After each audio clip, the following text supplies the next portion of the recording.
7-layer salad is a favorite for potlucks and cookouts. There are several different versions, and this is my personal favorite. Start with making the dressing by mixing mayonnaise and sugar in a mixing bowl. In a large punch bowl, layer chopped lettuce.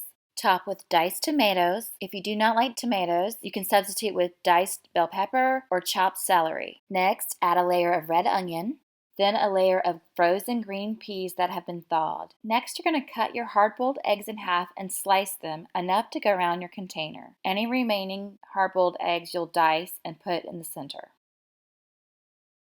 Then you will spread your salad dressing over the eggs. Then layer fresh shredded cheddar cheese. Finish with a fresh, good, crunchy bacon. Next, you're going to want to at least store it in your refrigerator for at least an hour before serving, but you can make it up to the night before. The longer the salad sits, the better it's going to taste. For full recipe and measurements, hit the link in the description and visit aforkstale.com.